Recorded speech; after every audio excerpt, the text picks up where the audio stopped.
Hello everyone and welcome to the Anti-Stall Racing IMSA Series Season 4. Today we are at Road America for our round 1. Amazing circuit here in America, and with me I have Anthony Malo. Hello. Hello, perfect time to bring out the American for Road America, right? The timing is excellent. It's a new season. Everything's exciting about it. So why not start it off with Road America, where the racing is so exciting thanks to the exciting speeds, the exciting action, and I'm happy to be here with you, Rad. Alright, there are some changes here from Season 3. First of all, we have the qualifying and warm-up races all the same, but we have 4 classes this time. We have the GT3 AM, GT3 Pros like before, but now we have GTP AMs and GTP Pros. So for now, we will see the GT3s doing their first qualifying for the first 14 minutes, and also you can see that we have a different layout this time. A gorgeous one at that, too. You did yourself. Things are clear as ever to go alongside the new changes, and the added drivers, added classes, everything goes along with it being a new, fresh season. So, an excellent setup for us, certainly, to have and to look at moving forward. That is correct, and I'm still showing the licenses, but I can hide it in a bit. But we have some really big competition this season. For example, both classes, the GTPs and the GT3s, divided themselves at 3000 I rating. That's pretty high. So below 3000 I rating, it's the AM classes. Really means that even on the AM class for GT3s and GTPs, still some big drivers here wanting to get their championship win on their class.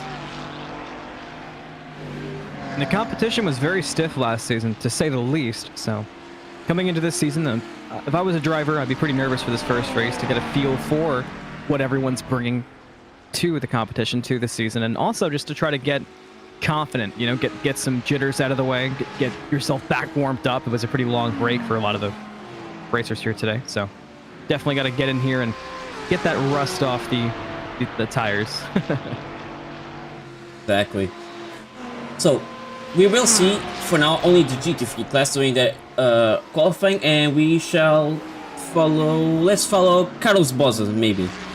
He is our championship winner from last season, and he is about to start his qualifying lap. So we will go on and onboard as you know crosses the finish line, and the timer goes on. This is a really long stretch. Do it at max speed here. Start is braking on 2 cones as he crosses a bit on the inside, uses a bit of the exit there, not stepping on the sand. This now goes to a medium speed corner here, 3rd gear, easing a bit on the line, watching out for the off track on the left side there. Another big straight here as we now see a really deep downhill braking point. You can use the right side curves as well for your braking to have more of a cornering angle.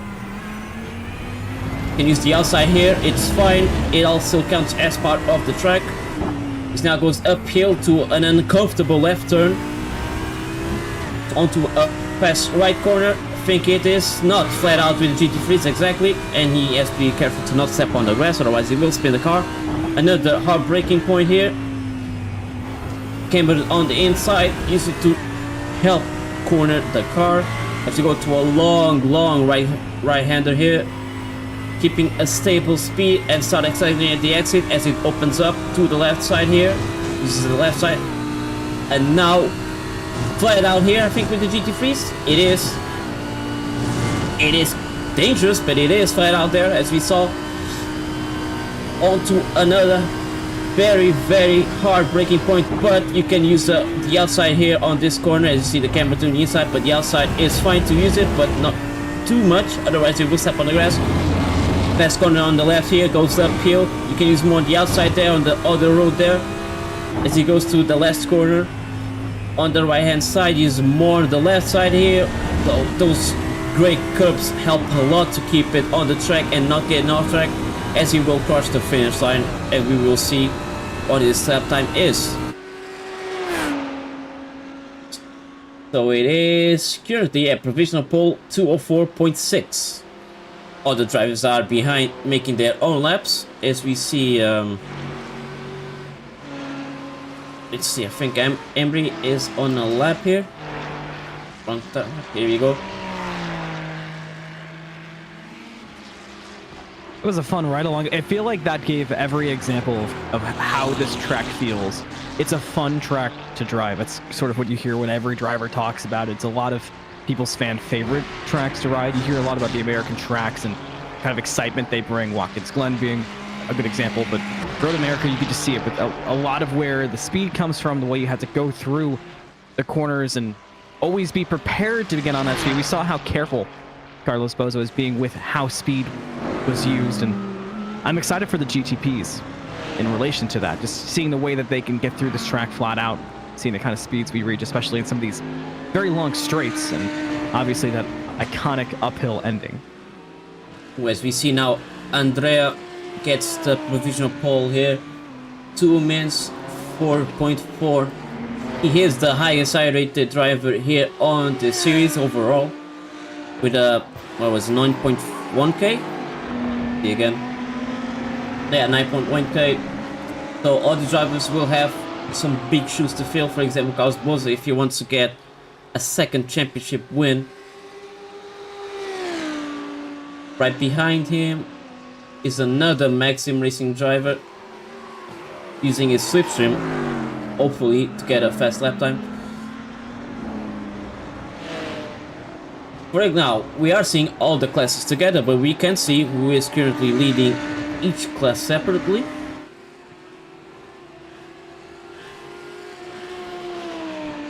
There we go. So far the fastest GT3 AM driver is Bart Schollard with a 205.8, 1.4 seconds slower than the fastest of the GT3 Pros. But that still makes him... What is it? There we go. He still makes it 10th place. 10th place of all the GT3s here. So that is not bad. He's still beating some of the GT3 Pro drivers with that lap time. Always exciting to see the competition take a step up, especially where there are a lot of late races, and this is something I remember you talking to me about extensively when I first came on to ASR, was that Carlos Baza and a lot of other racers in GT3, there was I don't want to say a gap, but there was a pretty strong distinction of lap times, and there were definitely some favorites coming through. So to see some strong faces stepping up to the front, even early in a qualifying session, really spells well for the remainder of the season from this point forward, and gives us a lot to be excited about. Ooh, I see someone is on the wrong class. Connor Craven is supposed to be on GT3s. Hold on.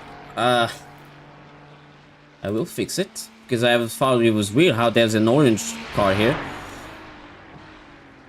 Just don't mind me, just fixing it never. There we go. Hey, it's the first race. That's what this stuff is for, right? Yeah, I did put him on the GT3 class of AM, but the second class that shows here on the overalls, it was as a GTP. So now should be good. We can see it properly there. No more orange cars on the track, because this is only a GT3 qualifying. Still 5 minutes, 6 minutes to go. Now who is getting the faster lap times? We see Marcelo is trying to improve from his 18th place. Marcelo Real is here on the Audi. This is a new Audi, by the way. They have replaced the previous Audi that was here since what, 2012, 2014. This is the Evo 2 version of the Audi. Looks really good. Yeah, it's gorgeous. Interesting to see as well. This is almost like the default livery of the Audi, I think. And we are also seeing on the top drivers, mostly are on the Lamborghinis. The Audis are in 3rd, in 7th place. Note that the Audis use the same engine as the Lamborghini, so it's still the same engine from the Lamborghini, in fact. Because Lamborghini is owned by Audi as a company, so they share parts. Whenever you drop facts like that, I always love to imagine that there's a singular or a couple people that just have their minds absolutely obliterated from knowledge like that. Well, if you ever watched Top Gear, which I hope you have, it's an amazing show, when there was Jeremy Clarkson, James May, and Richard Hammond. Have you watched some episodes? Yeah. Maybe they used to show some facts, even on the Grand Tour show. They showed some facts, and for example, the what's it called, the Urus, Lamborghini Urus, is also shared parts with the Porsche, like the chassis. The whole body of it is based on the Porsche. I think it was the Panamera, not Macan. Either the Macan or Panamera. No, Panamera is the sedan, so it should be the Cayenne. Yeah, the Cayenne is the SUV, big SUV. So you see that they share parts. It's the Audi engine, it's the Porsche chassis, it's all stuff. Usually nowadays in cars, it's mostly shared between different brands. It's not as much of a unique identity as it used to be, so that's why I was saying this about the Lamborghini and the Audi. As we see now, Alessandro Maras goes to P2.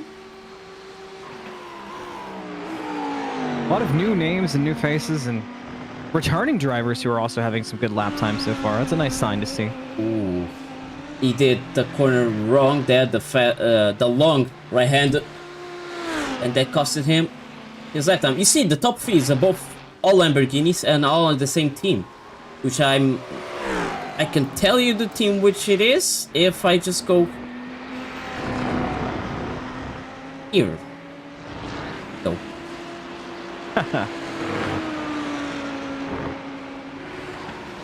There we go. So it is the... Well, no one put that team. There we go. Mac Performance SRT. That's the full name of the team that we are seeing right now at the top three. The next one... Impressive for the team to come out and do that. I don't think we saw any of these drivers or this team here before, so it's interesting to see them. As we see now, Stefan Albon is now from 19th place. I think he's going to get a provision pole, maybe? No, he did not, but we did see Andrea Bristol improving his lap time even more. Now gets 2 tenths ahead of P2. Oh yeah, that is exactly what Julie Jackie is saying on the chat. It is owned by the Volkswagen Group, I forgot.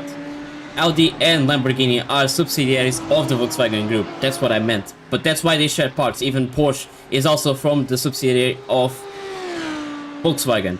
And that's also the reason why in Formula 1 it's supposed to be... Well, Audi and Porsche are separate brands, but they are still the same group of the VW.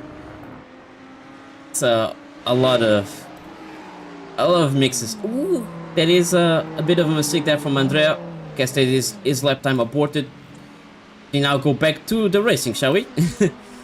I was just going to say, make sure everybody, you have your pencils out, notepads out, because there's going to be a quiz on all of this midway through the race, and I expect the answers to be perfect. Brad's taken us through enough of a lesson this time to where everybody should be getting hundreds on this exam. No exceptions. Well, usually if you are a fan of racing, you are also a bit of a fan of cars in general. There's a mix between that. Also, another mistake, I see Connor Craven is not GTPAM. Sorry about that. I need to change his class again. Hooray.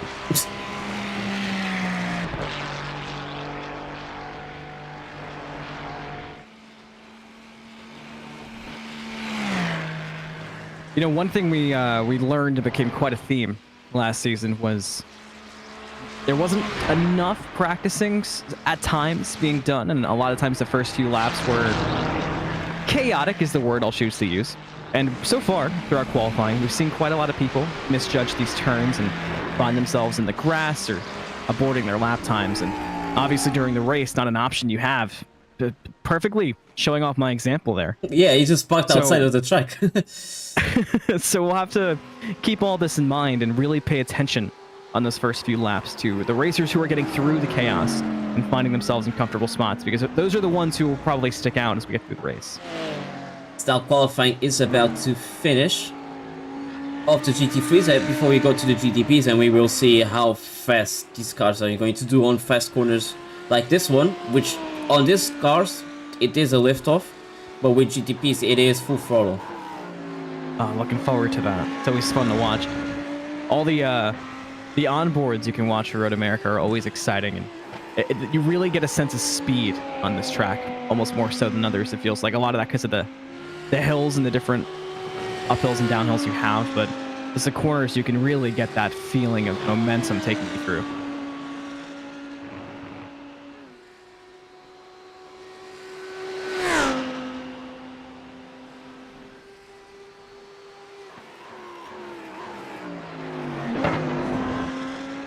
So, only 5 cars left on track as they're trying to finish their lap times, but we will see now the GTPs are getting ready, are already at the end of the pit lane, I mean. We now see if our driver here, Alex Sott, can finish with a faster lap time. Can he beat his previous and go from 6th place to above that? He did 3 yellow sectors, but will it be enough? It is an improvement, but sadly it is still P6 for him.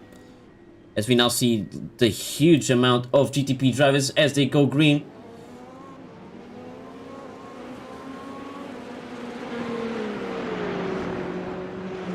See now some Acuras, a lot more Acuras this season.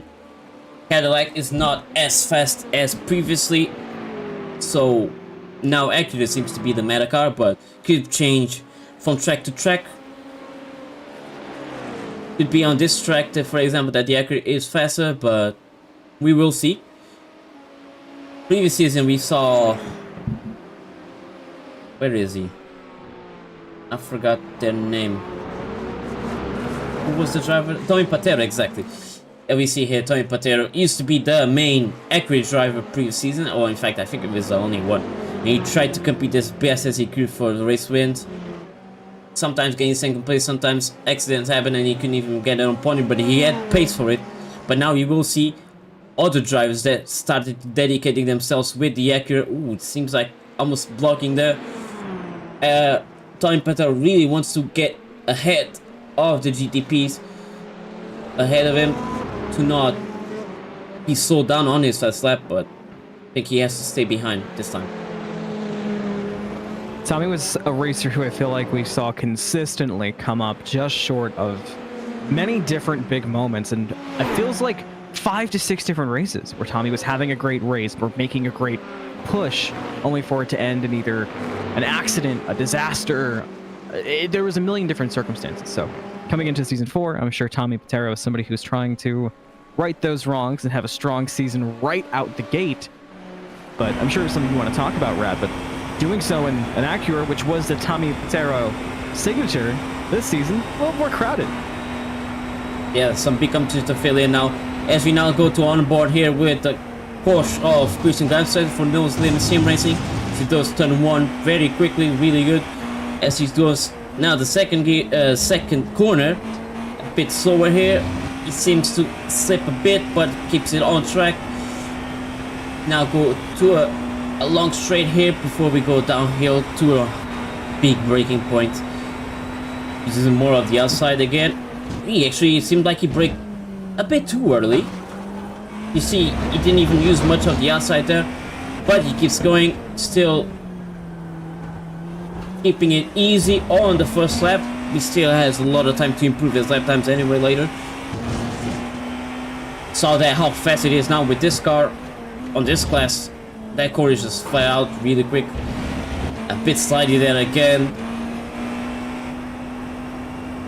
As he now keeps it on the speed, starts exciting at this point. Ooh. Still had to slow down a bit. I think he was understeering a bit on that corner. This one is really easy with this car. As he now goes to another braking point, the car ahead of him quit his lap time. I think he got an off track, so this leaves him open ahead. Watch out to not go on the outside there. Again, if you step on the sand, it is a problem. It will slow you down. So he keeps it still on the road there as he goes to the last corner here. Watch out to not slide the car at the ending a bit, but I think it's fine. Again, he still has another lap to go as he will cross the line and presumably be in first places. He is the first one to cross it. Something we saw in that lap that I always like to point out the things worth watching for the races. Coming out of that final turn into the uphill towards the start-finish line, you really want to get maximum speed coming out of that corner so you can carry yourself into that long straight to make pushes to get ground gained. And in doing so, we saw it there, you've got to get through it perfect. There's no room for any of the small mistakes that Rab was talking about throughout the track. So unlike a lot of tracks where it kind of feels like, oh, you can look at the bus stop if you're at Watkins Glen or so on and so forth. In this track, there's multiple spots, a lot of speed spots, but the last turn really matters here. It really has an interesting way of going about it that is worth keeping eyes on. Austin Campbell now setting the benchmark with a 146.5, the only one on the 46s. Ahead of Danny Hugendorn.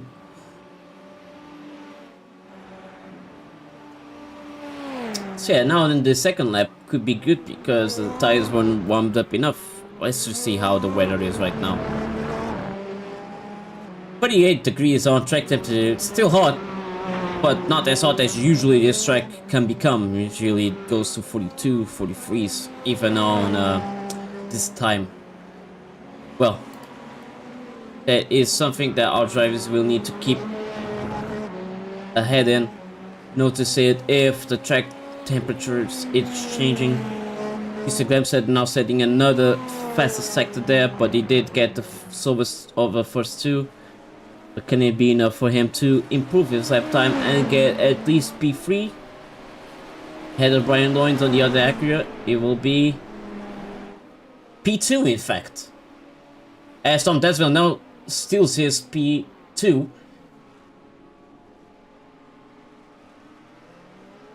Still hard to tell who is going to come out on top.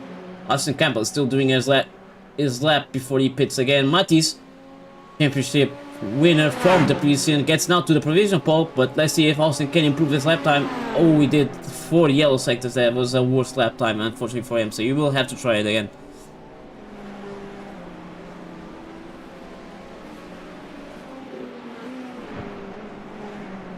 Looks like a lot of the GTP drivers are having a much cleaner time through. I mean, we're seeing some smaller mistakes, like you pointed out with some of the other steering we're seeing, and definitely touching the grass, and you gotta watch out for the sand, but it feels like we haven't seen anybody have any outlandish mistakes so far in their laps, which might spell well for the actual race itself. Could lead to a cleaner racing early on.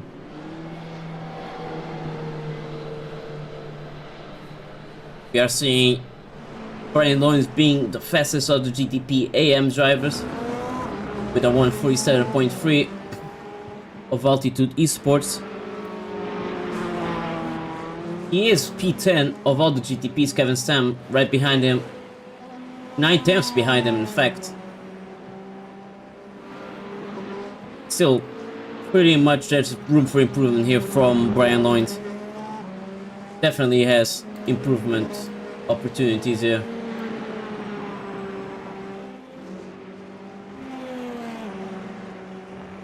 In fact, his lap time seems to be Looks like it is exactly the same as the car ahead, weirdly enough. Might be an error, but it does seem like he is. This says 0.0000. Alright. As we now see Danny Hugendorn, I mean.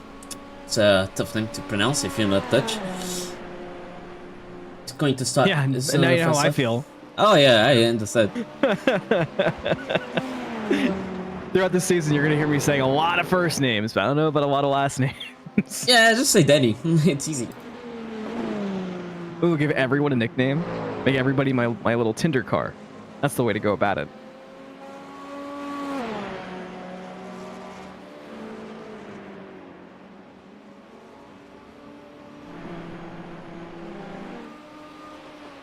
Yeah, so far no one's really improving their lap times. No one is potential here to get a fast lap time. You see Haikon Repstad, he hasn't put a lap time yet. He just crossed the line on P22. Oof. That car outside there. But did it influence his lap? I think he did. Yeah, he is stopping. Unfortunately for him, he had to cancel his lap time.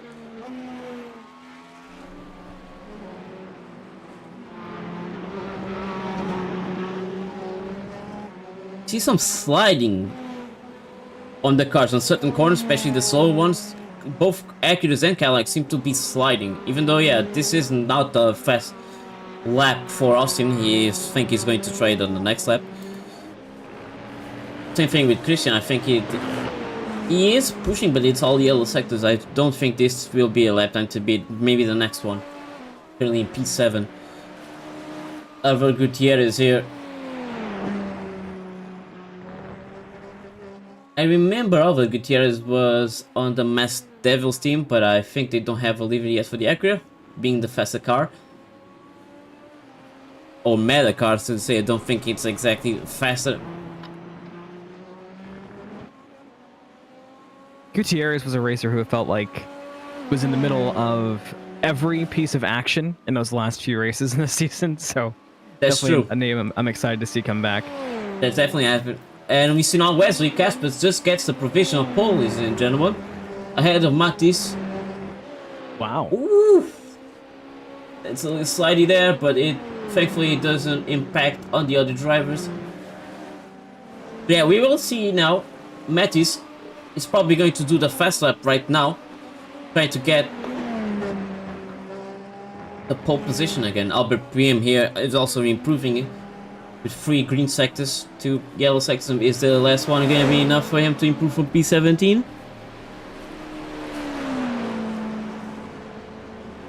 Seems like it isn't. Unfortunately for him, he has to stay in P17 for now, unless he can do it on the next lap. Lorenzo Zaffoli, though, goes up to P10. And we see he got 2 purple sectors. There's no one really that had the most purple sectors consistently.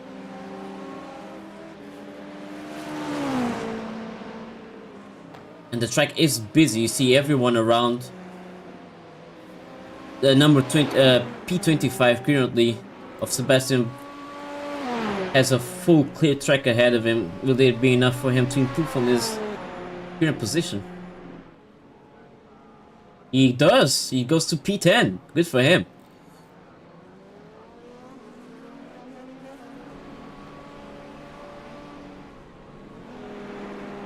You see now Sebastian is the fastest of the GTP AM drivers. 1.2 seconds ahead of Brian Lloyd. You know, I don't think it's 1.2 second ahead of that car. I think it was mixing, yeah, the lap times from the overall. As Kevin Stan now goes up to P2 of the GTP AM drivers. Leon seems to also be improving his lap time. Where is he? Where is he?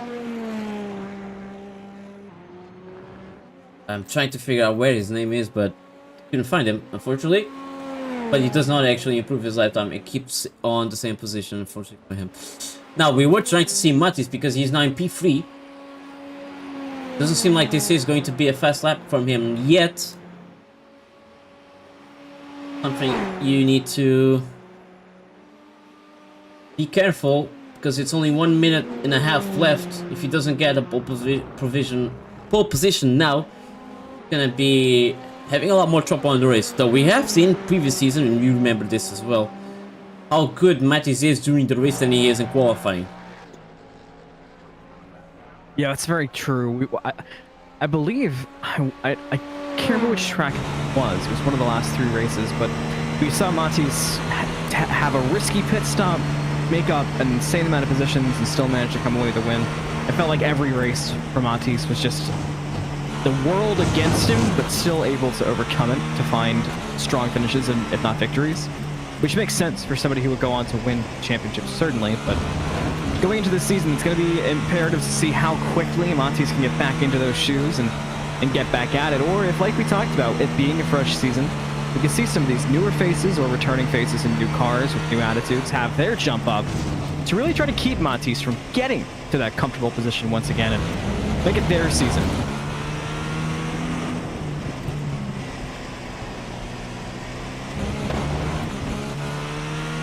As we see Mattis here on a push lap, this has to be the lap that he does it, otherwise there will not be any more opportunities. Of course, qualifying still counts for points, 10% of the race points in fact. So being in first place we gave him 40 points. 45 points in fact. It's 42 points for second place, third place is 40, yeah.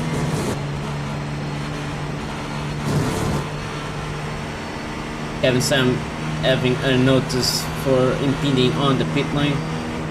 As we see now, come on, Mattis with 1 green sector, 3 yellow sectors here, still 2 sectors to go. Will it be enough for him to get the pole position? He needs 2.7 seconds. 2.7 tenths, let's say. He does have a purple.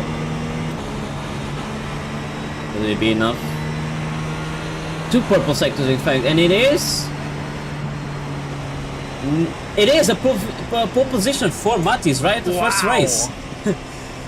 That's exactly what we were looking at when we talked about the ride-along. The way you can get through the end of this track and come uphill to go past that start-finish line. Mattis took advantage of it there, got the exact amount needed to make the 2 purple sectors happen to take the pole. And that's the kind of racing that Mattis brings, and that's the kind of excitement this track can bring. There's a culmination of everything we were looking at in qualifying in such an exciting way. He put the full effort there on those last 2 sectors. When we see now here, Alvarez just misses out the corner on the seats to the outside of the track, and that is his lap qualifying done. Christian Gabsad just crossing the line. Can he improve from 10th place? Apparently not. I think that was done for him. But Tommy Patel though goes to P4. P10, Christian did improve his lap time, but stays in the same place. But yeah, Tommy Patel goes up to P4, good for him. We see how Hakon is the last car. I think he's still on the fast lap. No, I don't think he crossed the line after it was checkered, so this lap will not count.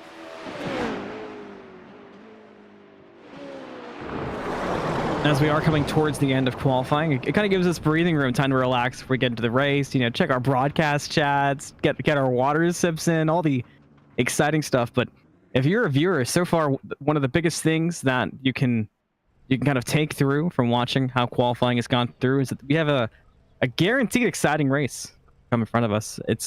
And a lot of it's going to come from, we talked about the feel of this track and the speed that this track offers.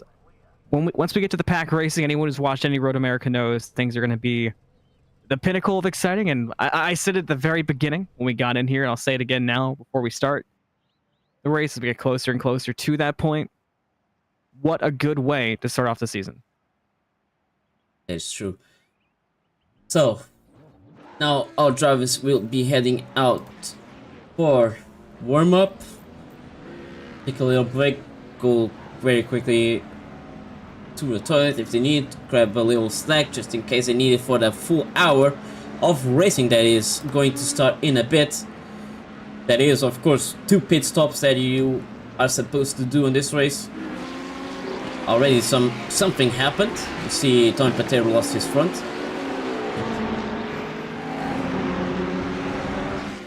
Yeah, that might have been a caster curse on my part.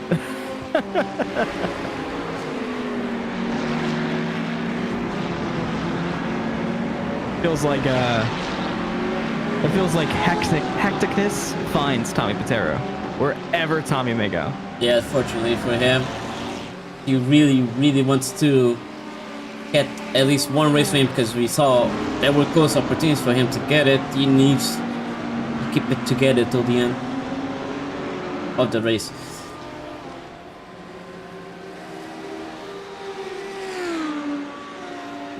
I see this season we have a lot of blue and silver on our liveries. Yeah, it does feel like there's a definite theme. Yeah. I liked a lot of the crazier stuff. I Outlandish, you know. I have noticed there's not many drivers of the what was the Italian teams? It was now I forgot, but there was a lot of Italians on the GT3, especially GT3 Pros. But I don't think they are here this season. Yeah, and like you talked about too, they had a livery change for so Wanso Vale and Alvaro as well. So just for They had your matching information, liveries for a while. Car 61, Stan, and car 101, Monica, will be starting from the pit lane. Both will be hypercars, so you may move up on the grid relative to where you qualified. Just before the end. Seems that there is two cars that will start from the pit lane. Interesting to see it later. How that will I think they will still, because they're GTPs, I think they will start behind, I mean ahead of the GTP, so there will not be an issue with overlapping classes. One thing we saw a lot of, especially in the last couple of races that I was a part of that you and I had talked extensively about, was the way that GTPs had gone through the classes and gotten through past those slower cars was becoming very, I guess aggressive is a good word, if not a strong word, and it was causing a lot of unnecessary problems. So I'm curious if it being the first race, if we'll see more of that, kind of getting, like we said, getting those jitters off, getting yourself back comfortable racing and warm, or if we'll see more control and sustain. Tough turn there. Probably a bit chaotic just because it is, yes, a first race, but we are seeing a higher rated drivers here. A lot of big names here in competition, but you never know. Some people, just because people are faster doesn't mean that they're safer to drive. So, a lot of times it happens is a driver has an ego that they think that because they are fast they can make every kind of move, and no matter how dangerous it is. Hopefully that is not the case here, but what I'm wondering is how they're gonna do it on overlapping classes, the overthinking classes, because we saw some things are happening on Okay. what is happening? Why is race control saying bruh? So I'm just going to gloss over it. For information, for the two cars starting from the pit lane, these are both hypercars. You are allowed to go when the game lets you go, provided that the whole hypercar field has passed the pit lane. For future notice, if there are GT3 starting from the pit lane, you are not allowed to go until the entire GT3 field has passed. So there are no GT3 starting from pit lane today, but for future reference. Okay, that's more understanding of what was just happening.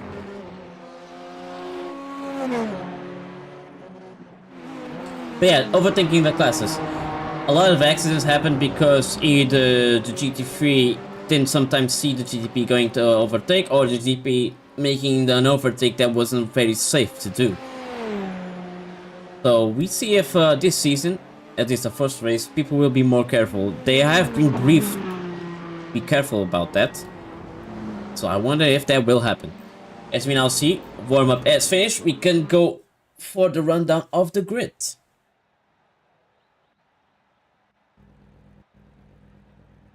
Who were the GTPs with the deadline start?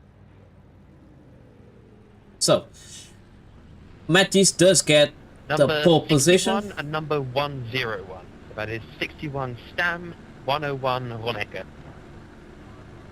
Those are the two drivers that will get starting from the pit. Anyway, Mattis on the pole position, Wesley Caspers in P2, Austin Campbell in P3, Tony Pater in P4, Aidan Young in P5, Danny Hugendorn in P6, Pilex Turozzi in P7, Lorenzo Zaffoli in P8, Tom Dadswell in P9, Christian Glamstedt in P10, and now we have the fastest of the GTP AMs on Sebastian van der Hoeven in P1 of this class, but gets in P11, P12 for Kevin Stam, P13 for Ruben Stegman, P14 for Brian Loyne, P15 for Alvaro Gutierrez, P16 for Niels Oluman, P17 for Leon Elwood, P18 for Aaron Aviner, P19 for Albert Priem, Juan Sova in P10, P20, P21 for Robin Duhamel,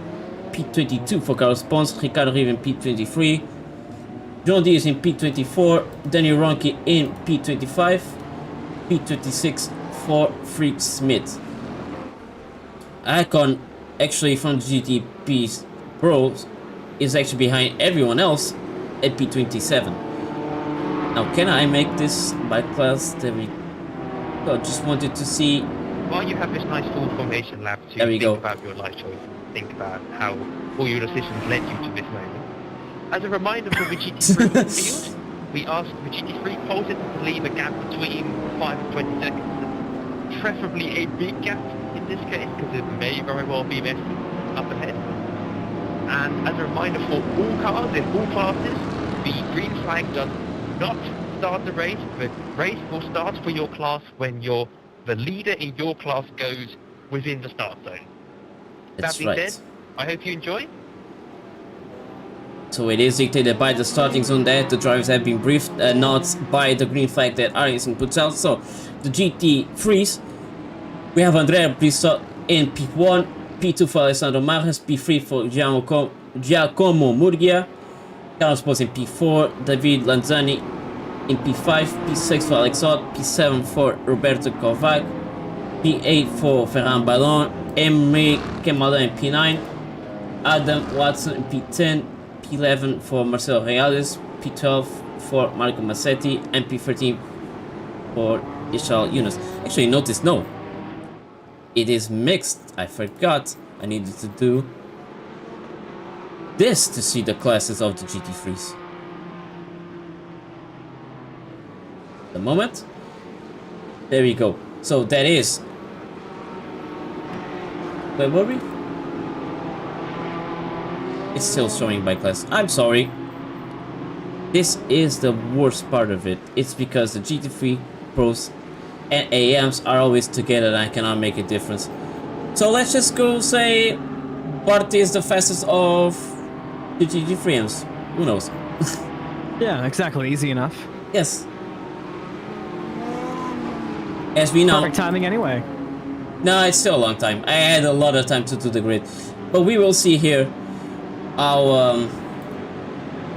the GT3s are in together with each other. We can all die here. Mind you, this is a new stream layout, so things are a bit... some need to get used to, and I am trying to do that. Put a lot of time to do this kind of layout. But yeah, we see Bart is the fastest of the GT3 AM drivers. Gets himself in, I think, P10 or P11, because they are all mixed up, it's hard to see.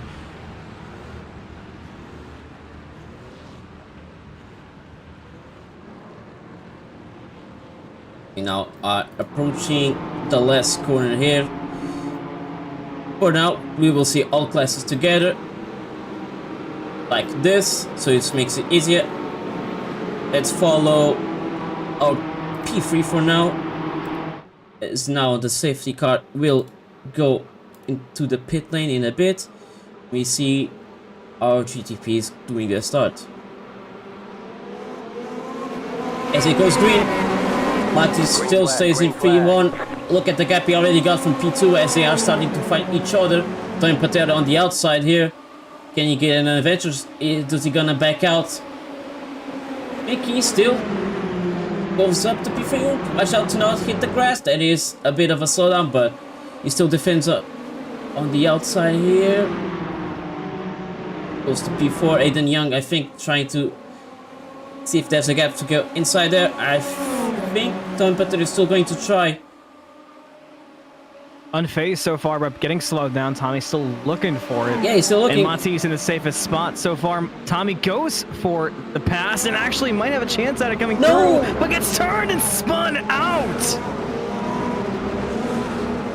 As we go now to the GT3s, as they already crossed the first corner. Look at that. 4 cars of the same team just leading completely. All synchronized. The worst time for any contact to happen, right? Carlos Boza, he missed his position. He was in P4, now he's on P5. Our championship winner from the previous season. As you see now, also a GTP in the middle there. I think it is, no, I don't know who it is actually, that Porsche behind. I think something happened to Matteo Lemire. I think he lost a lot of position just now, but we will check the incidents in a bit. For now, we need to focus on the action that is going on.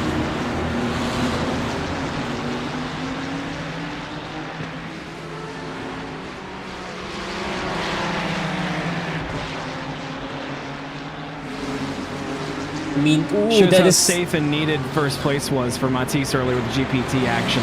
Yeah. So there's a slow GTP right ahead of these GT3 drivers. I wonder what happened. P23, it is Carlos Ponce. He is stopped on track. You can see someone in the grass up ahead, yeah. There's Carlos Ponce here. We will check what happened. It seems like there was an accident with this driver. As we see now, the top 3 of the GTPs, top 4 or 5 actually, just remain the same. There's really not going on right now. The GTP drivers, it's mostly on the GT3s. They're all sticking up together, trying to get that first top 4 positions of the team. As you see now, that GTP driver crossing everyone. As the incident with Carlos Ponce and Daniel Ronke being investigated.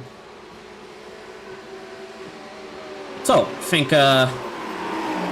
that is lap 1 done. Everyone is keeping... Wait, that is still... Carlos Ponce is still on track, by the way. And he even got damaged even more. He's still limping on the track instead of towing. Which is bizarre. But that is something Zeus might want to look at. Now, we have green flag, Prime, and Kevin Sam left the pits. We will see Tommy Pateo's crash again, shall we? So, did he get tapped, or was it just... It was hard to tell into the corner, because you can see that he's got someone on his fender, but... It looked like he just accelerated too soon. Yeah, he did. He stepped on the grass, and that made him spin, unfortunately. Right. So that's why he went off. Ricardo Riva here, more on the end of the GTP line. What happened with him? Might give us the hint on what happened with Carlos Ponce. It's not this incident yet. It's something later. He just stepped too much on the curbs and made him spin. But we see separate. Carlos Ponce just spin on his own. You can see it again. All those 3 drivers just spinning there.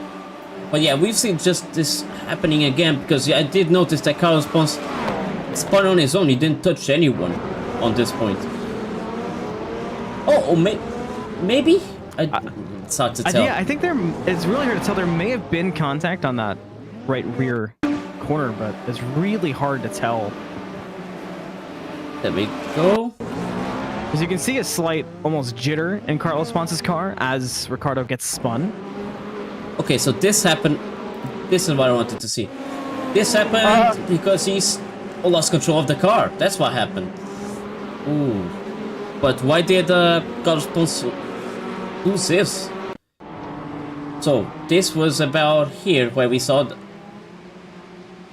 Did he actually hit it before? I think he hit him enough to damage his wheel, because he now is trying to limp it back after that. Anyway, let's go back to the live feed, shall we? Let's see if there's any action going on. These cars are still leading their class. Top 500 GTPs is still in the same positions, but Danny here seems to be in trouble with the car behind him, the Acura of Lorenzo Zaffoli. Check it on the onboard if he can pass him on the end of the straight. Maybe he's going to keep it behind. No, I think he's going to try it, go to the inside as he tries an overtake. And he does, because stays ahead. So clean. Yeah. Sometimes you don't want to risk it too much as well on the start of the race. Lots of new names in the top 5 as well. Obviously, we're used to Monty sitting up there, but Wesley, Austin, and Aiden rounding out behind that, and we just saw Lorenzo with the overtake. So exciting to see some new names up at the front of GTP, even early on. Carlos Bosso used to drive for the Ferrari on last season, but it seems like the Audi might suit the best for this season. Driver number 1, depending who you chose the number 1 this time.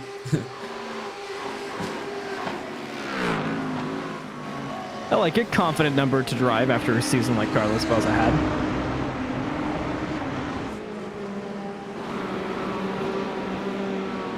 So far now, everyone seems to keep it pretty clean. Not much happening. There's no accidents after the ones that we saw even. Some off tracks, but nothing major to check out. You can see the classes though, who is leading their class respectively. We are looking at Sebastian leading the GTP AMs. 1.6 seconds ahead Brian Lawrence. We see the drop in Duhamel here in P4. He's about to get passed by was risky, but Juancho Valle managed to keep it ahead from the GTP pros, and he is now in danger behind from Leon, I think. Yeah, Leon Elwood here might try to pass him on straight, but now Robin Duhamel has a slipstream from the car ahead. Let's see if the Porsche has enough speed compared to the A lot of Acura. talent in a tight area. This is where chaos happens. He's gonna try it. Oh, and he gives up. I don't think there was enough of margin to brake and do the corner safely, so he gave up.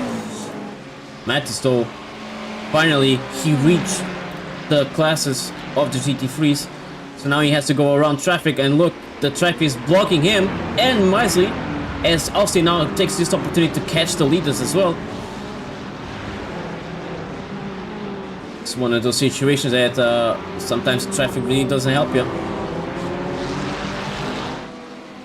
All about opportunities. But yeah, It's very true. Matisse is somebody who we talked about last season as being somebody who handles getting through traffic really well, which plays to the strengths of Matisse. But a lot of new drivers, a lot of new cars could make it a bit more dangerous.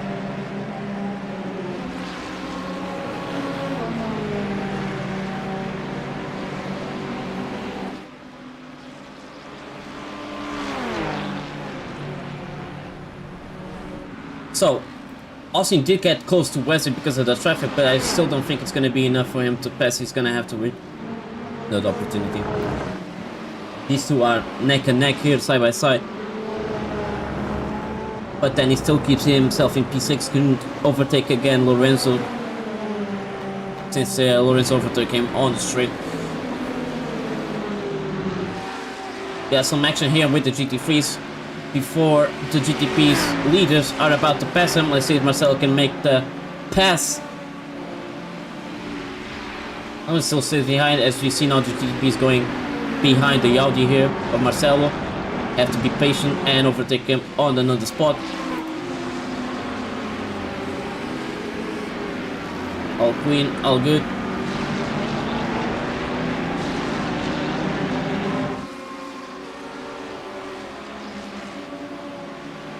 All the traffic gets pretty much close. There's not like big gaps between inside the traffic, which makes it even harder to figure out when to pass. As we see now here,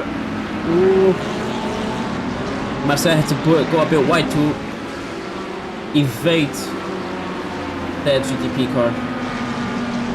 And a dangerous recovery too, but managed to do it without any contact, so. Oh, there was contact though. Big accident, big trouble. three involved.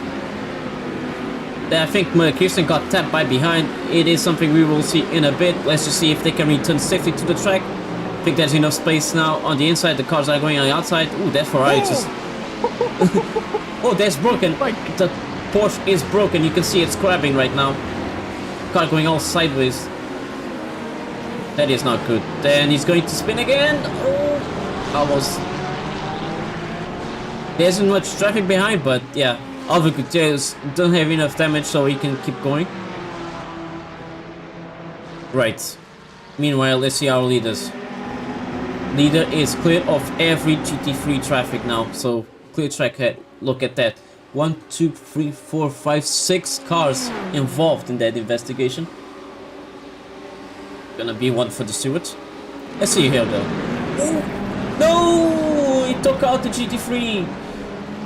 A hard hit. The action isn't stopping. That brought the car back into the track too. Luckily, not many people were behind, so no more collected, but it just hasn't stopped. We were talking about the calmness, and then you made the point about the fact the packs hadn't broken up, Brad, and as soon as we talked about the packs not breaking up, the packs started to fall apart. Yeah. It is a commentator's curse for sure. And there's still a lot of GT3 traffic to go around for these GTPs. Is not ideal. The safest place is first or last. Everywhere else is a danger zone right now. Yeah, definitely. Oh, something happened to Danny. What happened to Danny? He lost a lot of places. Yeah, he went off track. Definitely went a bit to the outside there. We will check more of the accidents happening. We are just looking at more that is about to happen. As we see now, the GP had to slow down from the GT3 of Ferran Banon. Goes on inside here. I think that is Porto Valia. And another slow GTP there, and he has to wait behind that GT3 because the other cars were on the inside. So much happening now suddenly. I thought the traffic would be good. Well We went from behaved. single file and things calm to 3 wide in corners with cars post-wreck.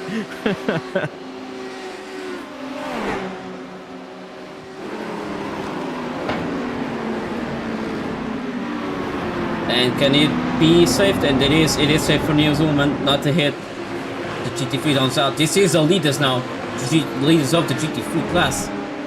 So you don't want to ruin the top 4 of Mag. There we go. That is all clear now for the GTPs. There's still a lot of GTPs behind. You can see here, look at the spec of 5, including Tommy Patero there. I think he's gonna try and overtake here. The outside from Danny. No, I mean, what's so validated it isn't. But he has to wait a bit behind the GT3 of Carlos Bosa. And now we see a little line here of all packed together GTPs. Be careful to not hit the car ahead of you. Oh boy.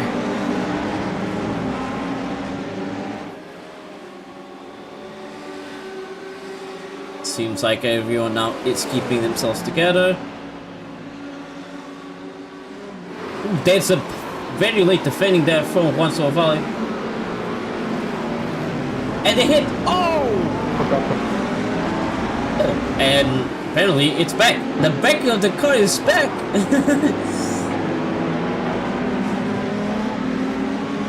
You said it before, Rad, but we can't even go back and look at all the previous incidents because the incidents just don't stop rolling through. I mean, this is like a bulldozer through a high school hallway so far. It's out of control with these GTPs going through the pack. It's just been too much. I don't know if they don't have enough space, if they haven't had enough patience, or what it's been, but so far it feels like nobody's safe. Not at all. As we see, we are almost 15 minutes in, but still a bit of time before the first pit stop. Actually, this 40 minutes didn't even go by quickly. It seemed like everything just happened like as soon as it started the race.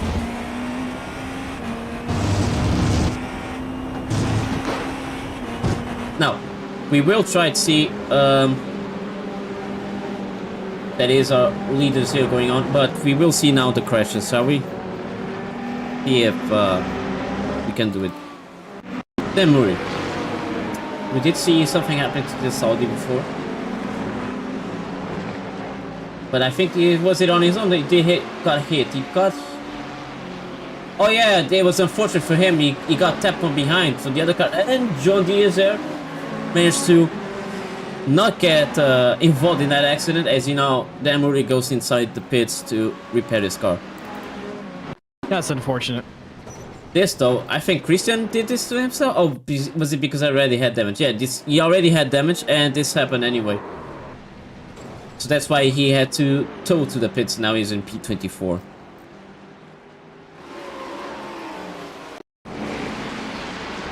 And Ruben Stegman apparently has his front completely off, and I don't know when that happened. I think we did actually catch that. Maybe not. I feel like there was an instance of a GTP slamming into the back of another car. We did see this There's though. so much through all this. Danny slowing down. This. Danny slowing down on the exit of this corner. What happened here? So far so good. Ooh, we missed this braking completely. It didn't.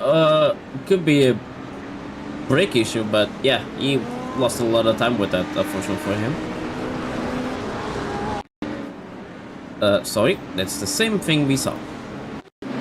This is what I wanted to see. So, Ricardo Riva lost 15 seconds from this. Oh, lost control a bit and now tapped the tire, so I think his car is fine. He can keep going. He lost a lot of time returning to the track. Conor McCraven here, we did see a crash. Trying to pass the GT3. Is he going to try and dive bomb into the inside, or is he just going to try and stay behind? No, he's going to try and overtake, but ooh, he taps the inside of the other car and spins it on himself.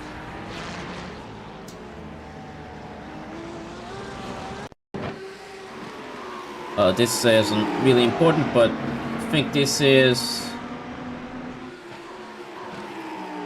yeah, one of the drives that were on the top 4. See, Ferran Bailan also had the north track that lost him 2 seconds. Wonder if he loses it. I'm sorry. That's Ferran Bailan on the Audi. It's the Emery that's on the Ferrari. I thought it was... Actually, Ferran Bailan says came back on track, but I don't see him coming back on track. I think he just teleported to the pits. Yeah, Spence here. Understeers onto the track, but does he return safely? Ooh, he does. The picture is actually what he looked like in the car while going on to the sand. Yeah. Love that picture.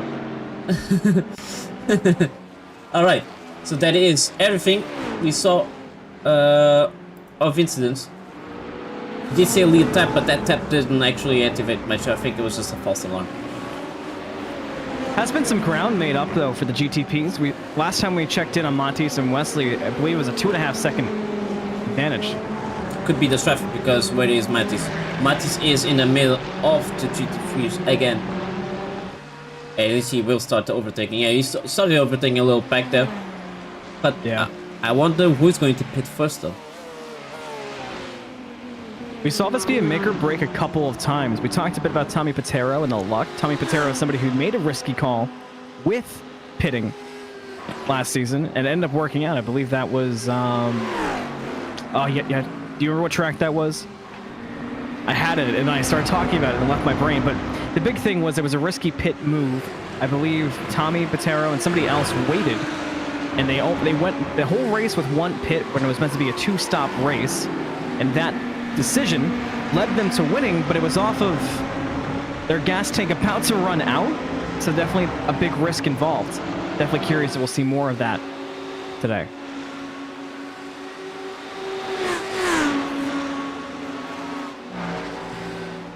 Lamborghini does sound really good. No wonder people also choose the Lamborghini. I mean, Audi has the same sounds, it's the same engine, but it's marvelous Italian design. Look at that, Wesley Casper is ahead of Mattis. I think he was due to traffic, but now he is in danger. Look at Mattis now, got really close to him as they go uphill to the main Definitely going to be straight. a tough defense.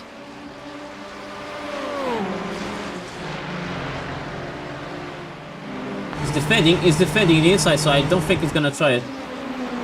He does not, he stays on behind, so Wesley will try and keep it ahead. Meanwhile, more traffic ahead. It's just one car, in fact two. It's the P4, P16, P15 to overtake. Is he going to try and dive bomb it on this? No, it's just not having the slipstream to slow him down. What happened to... Oh, there it is. It is two cars already pitting. John Deere and Haakon grabs that. And apparently he's changing tires as well, which usually is something you never do on these races. Looks like Austin's about to catch up to Matis as well on GTPs. It's been close there. Surprising to see Matis honestly having to defend and not just go for an overtake. I talked about it earlier, but seeing Wesley and Austin try to make moves like this is incredibly impressive.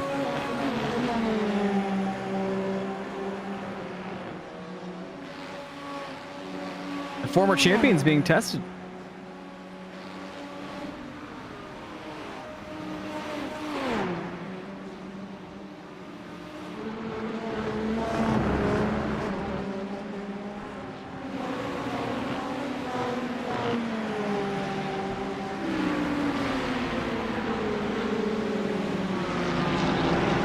Let's see.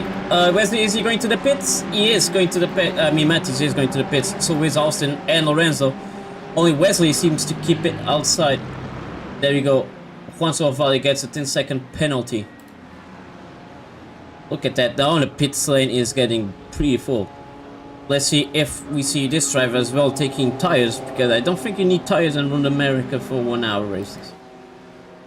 Let's see as he comes close to his hitbox. He is the first drive, so he's the furthest ahead. Let's see if his car goes up. They are changing tires, look. P1, P2, everything's changing tires because their cars are going up. Interesting. We are seeing one of the altitude esports drivers not changing tires. We'll see how much it lasts for the next pit stop, if they're going to change it again or just the fuel. Anyway, continuing on. Oh, another thing to notice. That was a bit dangerous.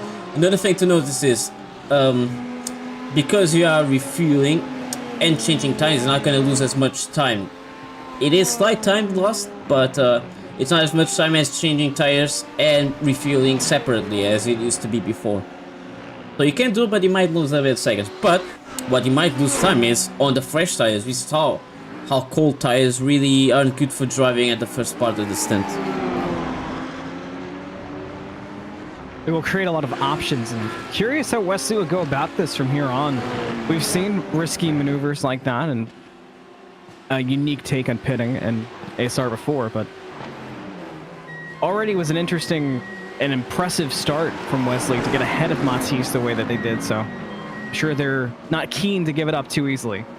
As a leader now pits. You see P2 I think is going to pit as well. Oh, but he's still far away, so it doesn't matter to notice that for now. Don't think Danny will get first place for now. Yeah, while Wesley is on the pit lane, we see here Tommy Patir is also pitting. He's just hanging up, but Mattis here. Still on the back here. It's like 4, 5, 1, 2, 3 corners, in fact, to do before we see him ahead of Wesley or not.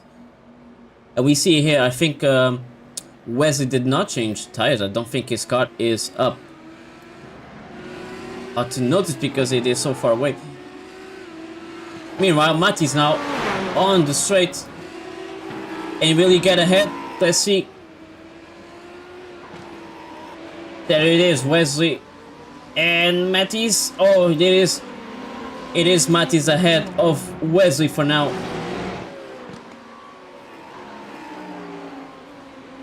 So this, before pit stop, Wesley was ahead. Interesting to see. With changing tires, Mattis still managed to keep himself ahead. That's kind of the secret to Monty's success, being able to pull things off like that. Every smallest thing makes the biggest difference for Monty's, and he always seems to make it work out. It'll be tough, certainly, for Wesley to come back. We already have seen Wesley do it, so definitely don't count out.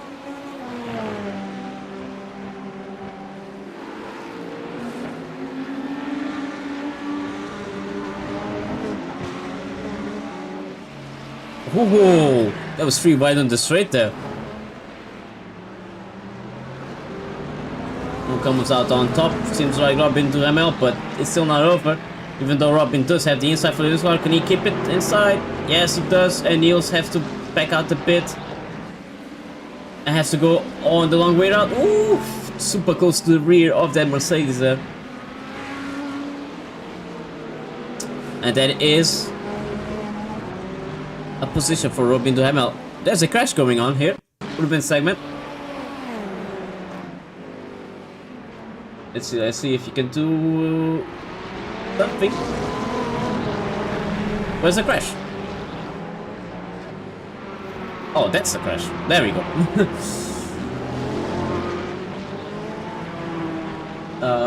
First for the anti-stall racing driver, he does hit his front of the car.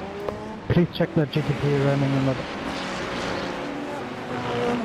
Yeah, we saw it.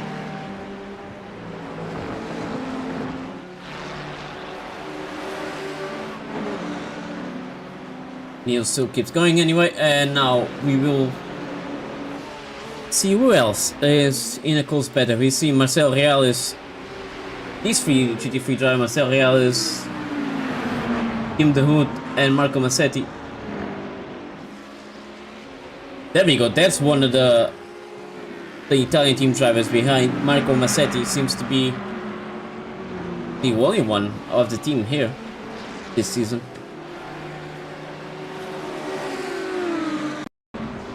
You see Matteo just crashed. Looks like he went off track, lost a lot of time, but something else happened.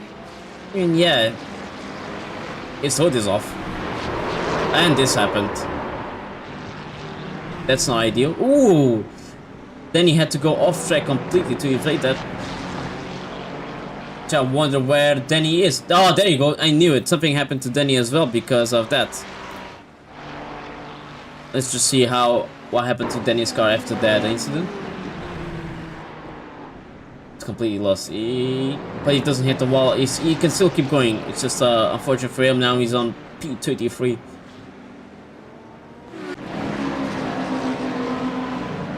Sorry, race control, I'm not powered on number 11. Congrats, I crashed as well. Let's see what happened to this. Situation here. Is he gonna step on the grass and spin it? No, everything's right. Everything's right.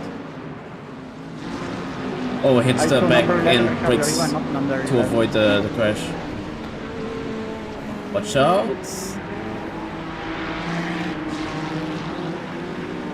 Yep, you have to be a bit patient on the rejoin, but I think that was fine. Didn't block anyone from that. It's been non-stop today, Red. I agree. No breathing room whatsoever. I can only imagine what that feels like on track. We're not even halfway through. I mean, we still have a minute to go before we're at that point. It feels like we've had enough racing for 2 whole races so far. That's true, like so much stuff happened during this race, but we have still 20 minutes to go. Still a lot that can happen. We still don't know who can win this. And I just saw someone else crash Spence, I think. But look at this battle, for example. Alfa Gutierrez between the 2 ASR drivers. He's gonna keep ahead of Leon. Leon really wants the position. Look, he's going to try it on the outside. Maybe get a switchback. Let's see what Leon can do. Taps a bit on the grass. He loses more speed by doing that. Unfortunately for him, he has to keep behind. Let's see what happened to Garrett Spence this time.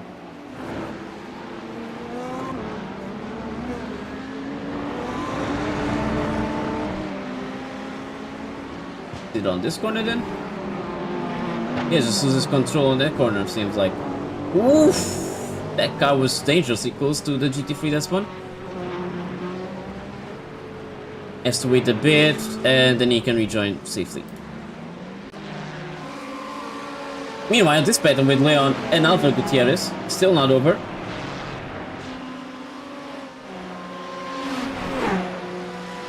And there's no space to do it on this corner as well, but will he try it? No, I think he will keep behind and wait for another opportunity, which will come eventually. I think Leon might have the pace for it, just needs to find the right gap with no traffic ahead of him, for example.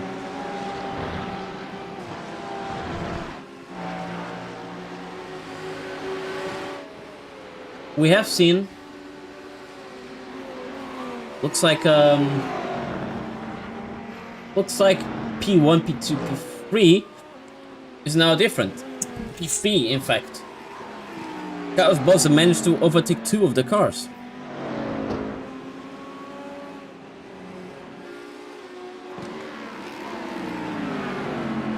Carlos was somebody that we knew we had to keep our eyes on, but to see it start to really come to fruition, I guess it just goes along with what we were talking about, where the good will shine through once things finally settle. We didn't expect it to take 32 minutes for things to settle.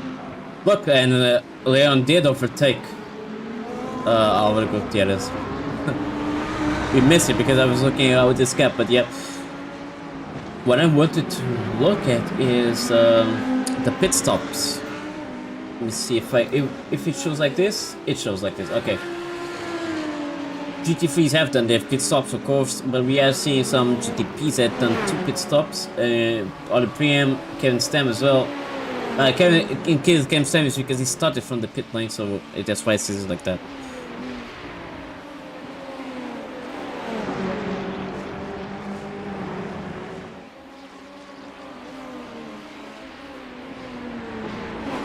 In fact, Leon now trying to overtake Kevin Stam.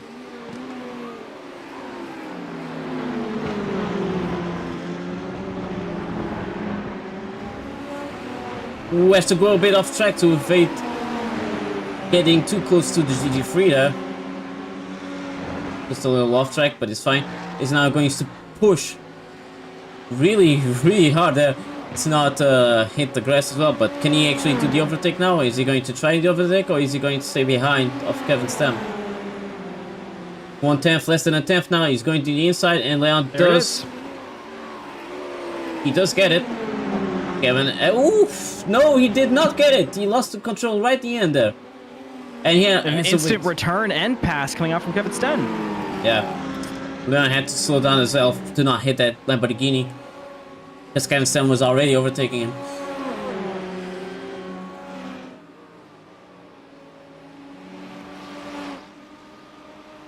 Matti's now on a really lonely race here, 2.4 seconds ahead of P2.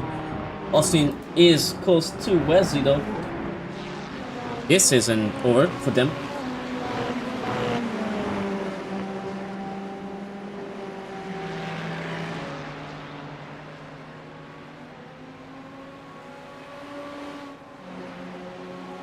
We see another penalty. Emmy Green. There is traffic coming on. We saw last time that's the way that Austin and Wesley both caught up to Matisse. Matisse tried to get through the traffic, couldn't do it as clean as we're accustomed to seeing, and that's how they made up their ground eventually for Wesley to get the overtake. I guess worth keeping in mind is certainly that we were close to pit stops, and maybe Matisse played the passes a bit more passively, knowing that pit stops were around the corner. So I'm curious if we get to traffic again, or we will, rather, and if Matisse gets caught again, will we see a more aggressive defense from getting overtaken now that there isn't another stop guaranteed in the immediate future for Matisse? About 7 minutes from now. 7-8 minutes. Ooh, has to be slow there. Not hit. I think it's Matteo Emery there. We'll fix this car.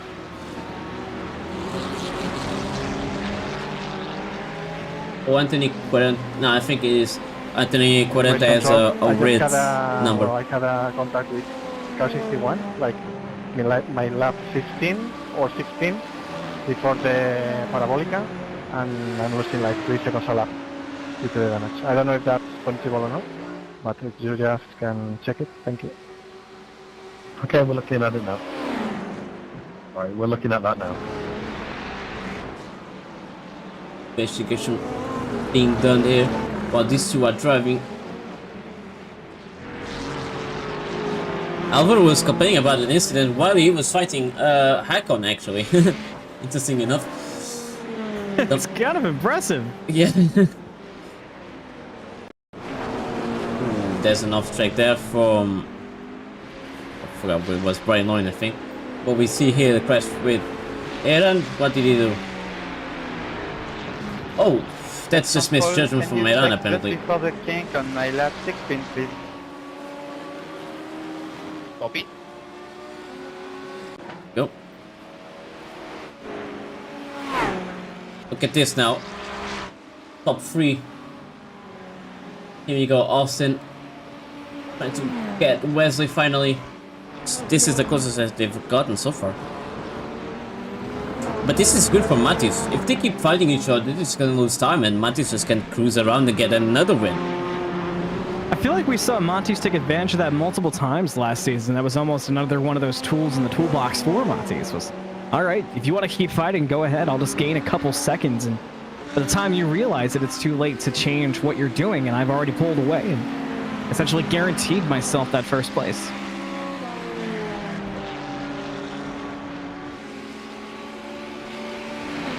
No one is close to each other here on the GT3s. I mean, Emre, the Ferrari here, is close to Roberto. Well, in fact, I have 1 minute of optional reflection. He's 7.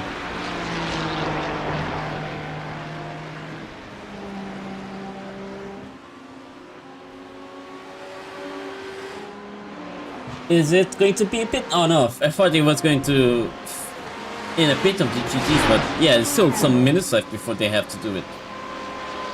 I've seen not the race leader here of Matis just going on by. I don't shoot behind. Look at that. The gap has increased. Ooh, whoa, what happened to P18 here? That's again Danny out track. Around the same area too, if I'm not mistaken. No, this is a different area. Oh, this is earlier. You're right. Yeah. What Is happened that here? a brake issue? Yeah, he stepped on the grass. I think that's what made him spin. Or it could be something else. Could be just, yeah, brake issues on the pedals themselves. Because it is awkward how he keeps spinning so much. Mind you, the GTPs aren't easy to brake.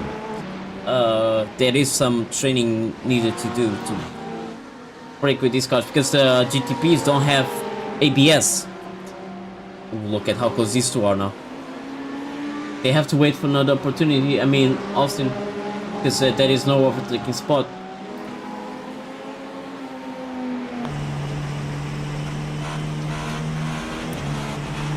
Interesting enough, it's getting cloudy. Have you noticed?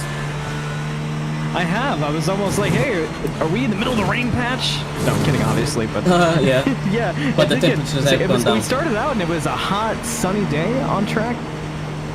Yeah, The it's transition now it's certainly having an effect too.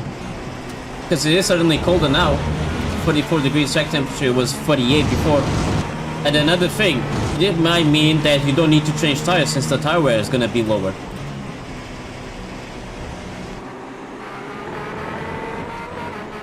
Look at the distance now, it's gotten pretty big. I don't think it's enough for Austin to catch him at the end of the straight.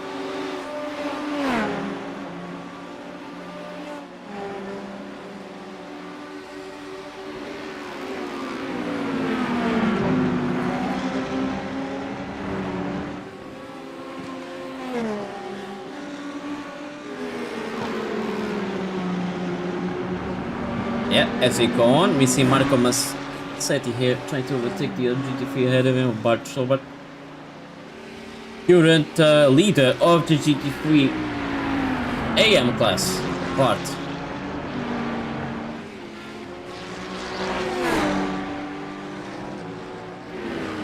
You can see it by classes as well. There you go.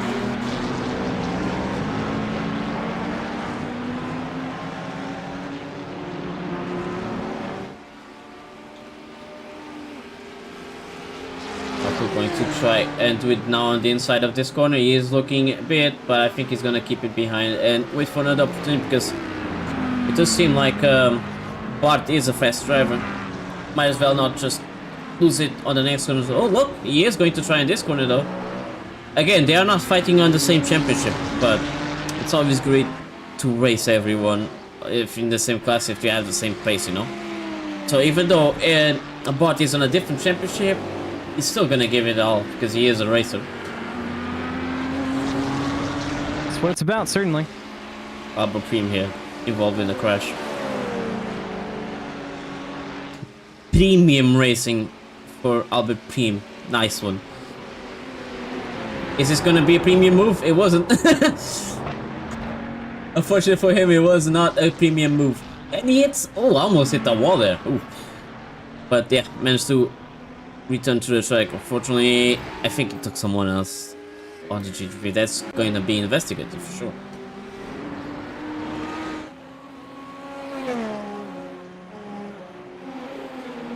The gap between the two just got bigger again.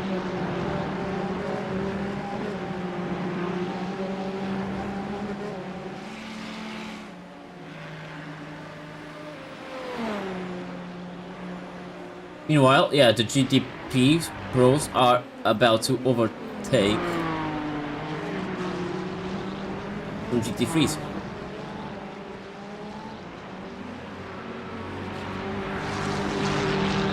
This should be now. Oof, that's a bit on the grass there. This should be time for pits. We see already some drivers like Niels Ullmann going for another round of pits.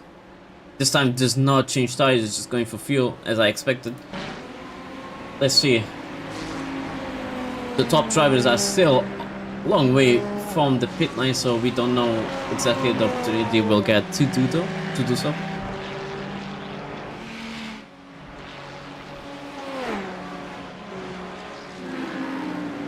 That's Bud still keeping it himself in P3, still ahead of one. And where's the other? I think there's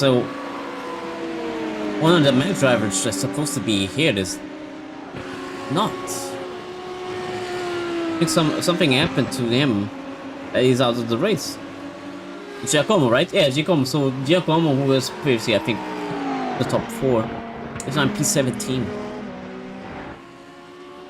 And he said that because of a pit stop. Let's just check real quick. If it is, it might have been.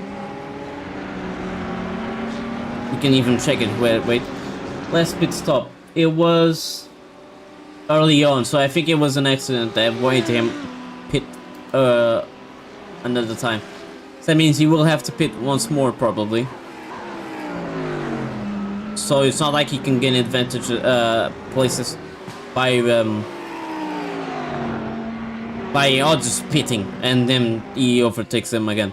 So that's just his position that he is. But look at that. Getting closer though. David to Carlos Bozo. Yeah, we've been kind of focused on Carlos and the story of trying to catch up to that second place, but Carlos needs to watch behind him.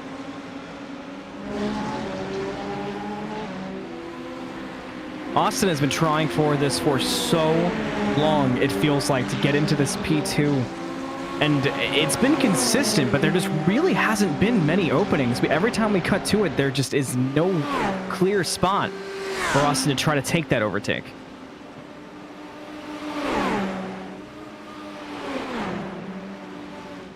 No, but might depend on the pit stops right now. Certainly.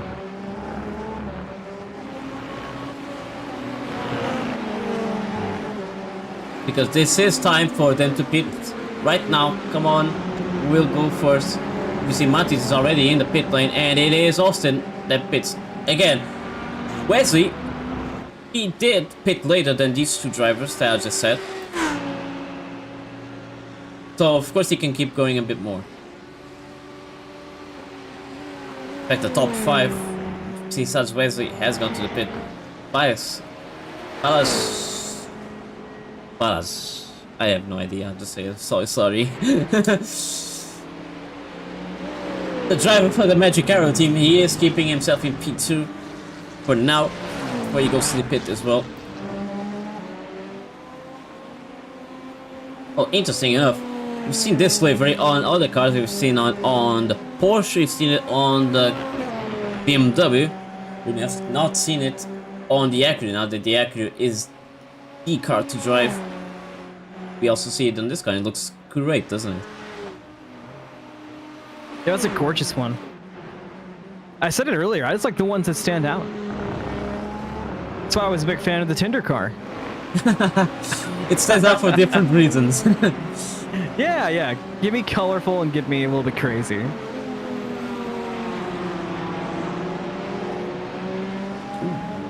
Wow. Alright, so Mattis is currently, let's see, the gap to our race leader will be 40 seconds. I forgot how much time we will lose on the pit, but 40.5 seconds is at least the gap that we need to see if it goes down or up. Again, I don't think they changed tires, so I think this will be till the end now.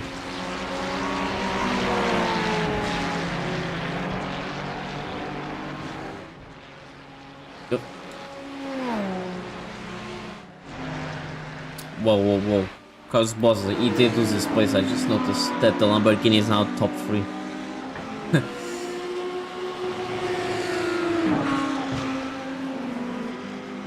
Still, so far now, everyone's keeping it decently on the track. There's not any issues now happening from these last minutes, so it's good that finally things have calmed down.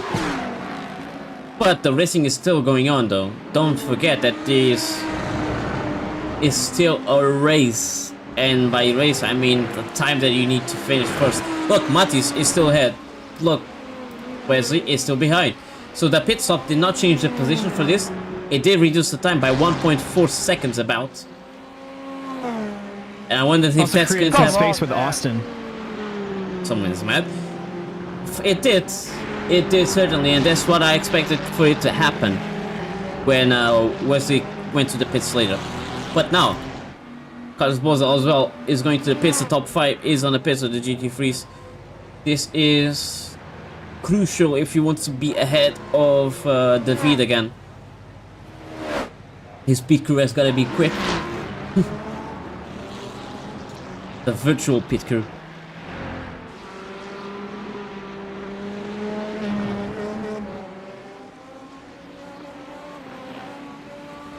So far, this is currently the only close battle. Okay, and some now trying to overtake back Leo. No, I think he's gonna stay behind. Well, enough. Where is Sebastian? Sebastian is in P7. Not really much talked about, but he is keeping himself really well in this race because previous season a lot of stuff happened that made his races end early. If you not ever noticed, so it's good that he keeps it. He keeps it on the road so far. Seeing newcomers here. I mean, Aiden Young has been here all the seasons, but of all the series, but he has come back. Seems pretty strong in the top 5 as well. Look, Lorenzo now for the P3. Austin that was trying to get P2 now is in danger. And look, as well, the gap between P1 and P2 is now 1.2 seconds. What happened? We talked about the traffic and how it would affect Mattis, and that must be the scenario we're in. So 2 incredibly close races that will help determine the podium. And if I'm Austin, I'm also stressed because Austin's held on to that P3 the entire time, Rad. Yeah, he did.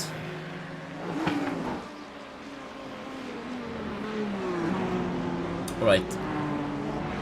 I'm still here though. They haven't missed the opportunity. Oh, look at that, the GT3 Pros as well. There's some danger as well from Andrea to lose it from his teammate Alessandro. And 10 minutes left to go in the opening race, and we're at its peak excitement time. Races across the entire track. Yes, Carlos Bosa, though, we told him after the pit stop, he's still behind on P4. And the car behind him is not, the car between Carlos Bosa and Alex Sott is not on the same lap. That Ferrari is somewhere else. Look the carousel, please. Meanwhile, look at this battle under a second, now a second. Mattis and Wesley Caspers. This is not done. Wesley can still do it. So I wonder, didn't go this fast, why didn't he do it sooner? Is it really because he was fuel saving, or? I am not sure. P23, what happened? P23. Poncho Valley is off track. Oh, a pass for GT3 as well. Yeah, side by side. As we see, Andrea Incredibly close. on the outside now goes to the inside. The next one, no, he backs out, he stays behind. Still 9 minutes to go. You can still get that P1 later on, but interesting to see that these teammates are fighting hard. Look at that, he just put his car on the inside that dangerously. This is dangerous for two teammates to race this way, but it's for the lead, and they both certainly want it. Coming in, they're still side by side, and close enough. They almost touch if they touch. They did That's insane between these two. Lucky to keep it on the track. I know. But they did touch, and amazingly, because both are like depending on the position that both cars hit, it doesn't make them spin automatically, which we have seen it before happen. So the way they did it is actually thankfully safe. But look, it's not lost. Andrea just lost a bit of time on that corner. As Alessandro gets closer as well to the straight incoming, it will be Andrea's position to lose on the slipstream from the straight. Let's see if the gap gets any closer now. Starting to get close, and we see a broken car ahead, and didn't go to the pits for some reason. It's gonna be dangerous for that GTP though. Anyway, meanwhile in this battle, I think they are still gonna keep themselves close to each other since there's no space to do it, so gonna back out as we see Albert Prim behind the GTP trying to do an overtake on this car safely, and he does.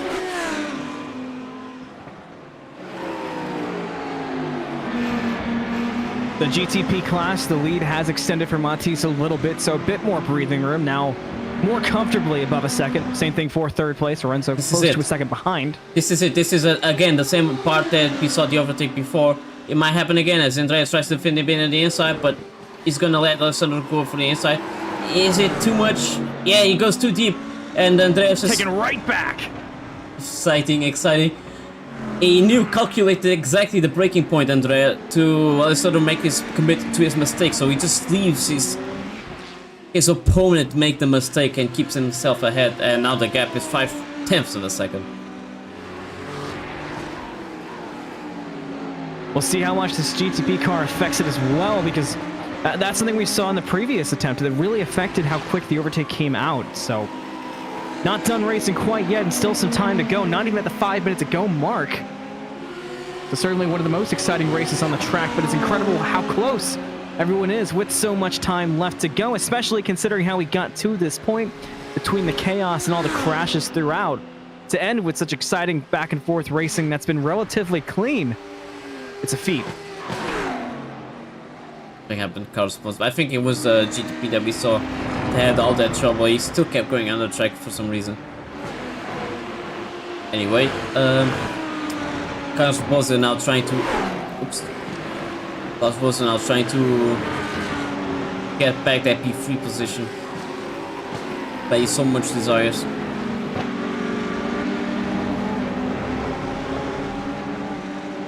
Wesley's making up some ground as well back. I mentioned how it went back to a 2.5 lead for Matisse, but it's now below a second once again.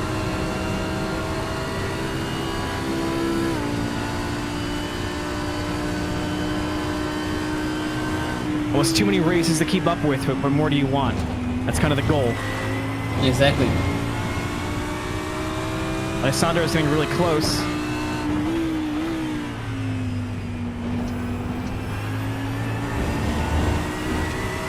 So, yeah, Alessandro got overtaken by the GTP leaders now. Oh, they are fuel saving. I think that was fuel saving moment there. Because it seemed like he braked a bit too early. Oh, is he going to try on the inside now? May have run into a perfect chance to go for an overtake into the next corner. Is lined up forward. Should pull ahead, but they stay close. Still just cannot separate. These two teammates don't want to let go of each other into the next one. Still going to belong, at least for the moment, to Andrea, but Alessandro pulls ahead coming into the straight. They're still side by side. Still not over for sure. Now we go on this corner here. You see the GTPs have to go on the outside and be careful to not get the inside of the car that is on the inside. Andrea is going to get a lot of speed here from this long ass straight. Very long too, but even with that fast corner, he's going to try it for sure on the inside of this corner. And you see Alessandro going to defend the inside. He was a bit, but now he cancels it. I think Andrea is keeping it for later. I think he's going to try overtake on the last laps, and he's probably even fuel saving to be exact, but they lost so much time that P3 is now 3.3 seconds. And with how close Carlos Boas has been as well, that means it's going to be a really close race between the top 4 for GT3, which is just ludicrous to think about. Just an update on the GTPs, back to a 2.5-second lead for Mati, so much more comfortable now for the first place for GTP. So GT3 is where the main action still remains. Another overtake attempt coming out from Andreas. Should have the lead into the corner, but we know they like to stay side by side. The GTP affects it and helps Andreas stay comfortably in the lead, at least for the moment. And this time they keep it off contact, so it really depends now on the straight. We see the straight usually, as they keep it on the inside, is going to be more favorable, but Alessandro missed it before and made it Andrea pass him again. They are still side by side. Who is going to brake late? It is braking was on point, but the problem was the angle was just better for Andrea to keep it ahead. As we see now, the GTPs still going around the GT3s. Wow. It's gonna make it this battle even more difficult to watch. There we see. We just saw how it influenced the other GT3 drivers. If only one GTP is on the racing line, it's gonna make it really difficult. Coming up on 2 minutes left to go, and keep your eyes on 3rd and 4th place. They're making up a lot of time from all this side-by-side racing. And now we've got a slight break in how close the GTPs are to this race for the lead, which means it's really time to make or break, and this could be the chance for 3rd and 4th to catch up.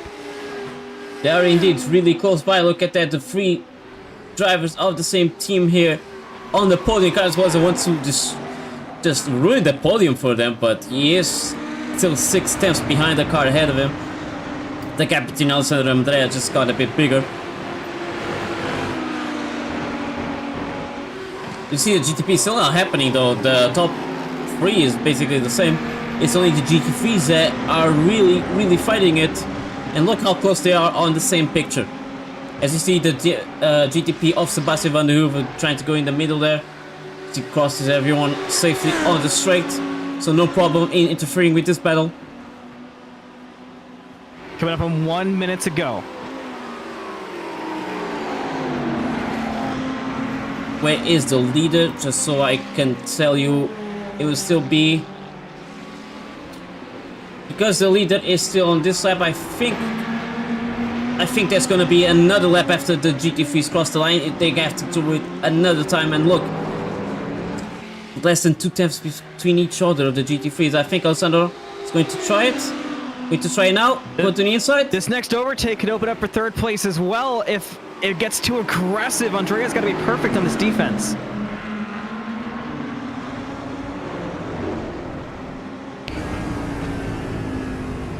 It's interesting that you can hear the cars just lifting on the straight. This is probably good for cars. I think it's probably not fuel saving enough, and we see on the rear view there, the GTP just has to go a bit in the middle of the GT3s. Ooh. Oh my goodness!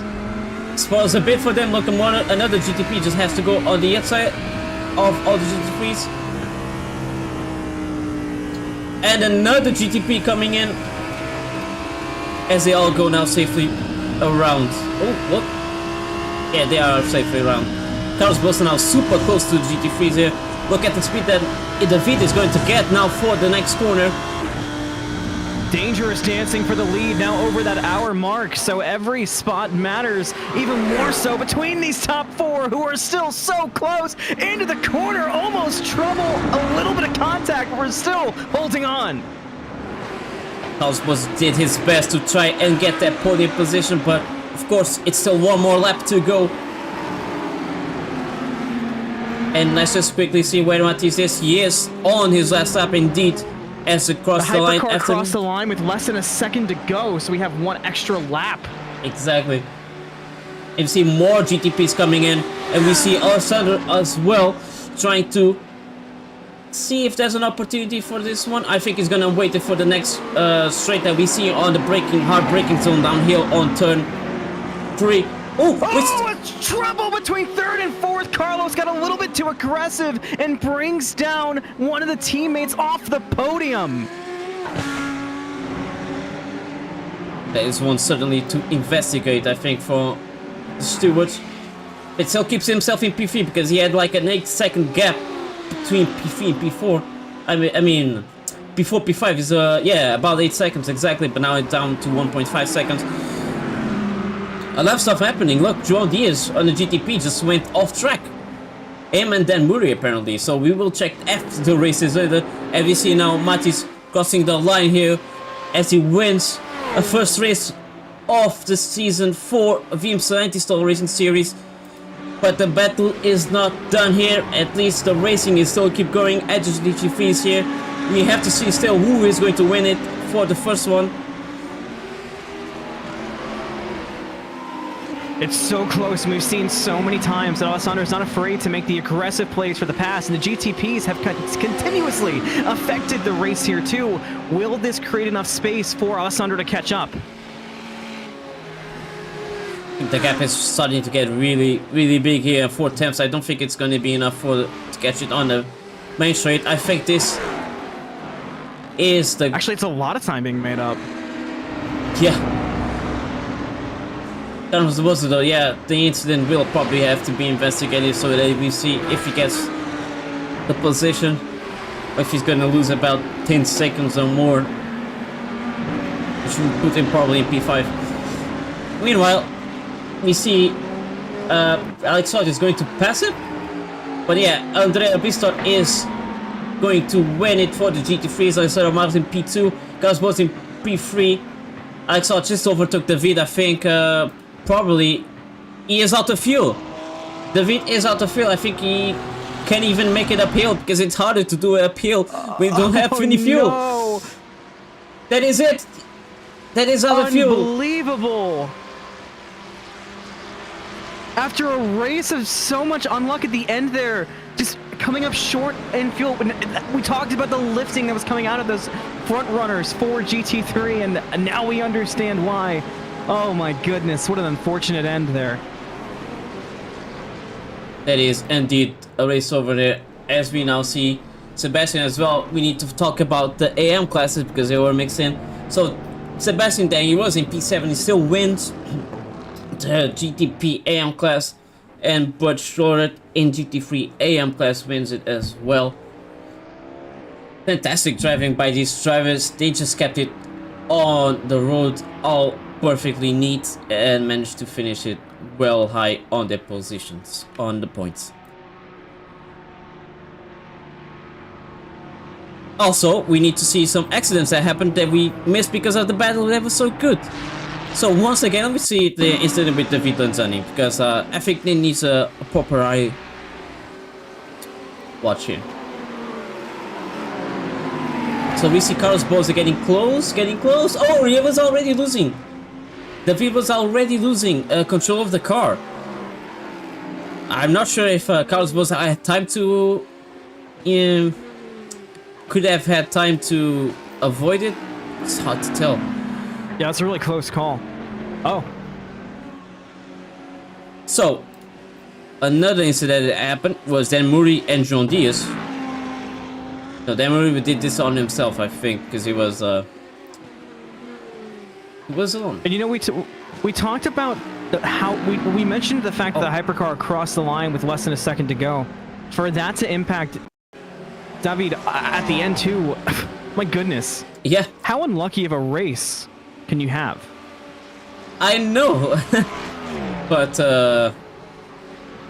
that's a bit deep. That's what why we saw Jean Diaz going outside. But that's the thing. I find it amazing how the fuel was calculated perfectly for the GTP, but not for the GT3. That's why he couldn't cross the line with enough fuel.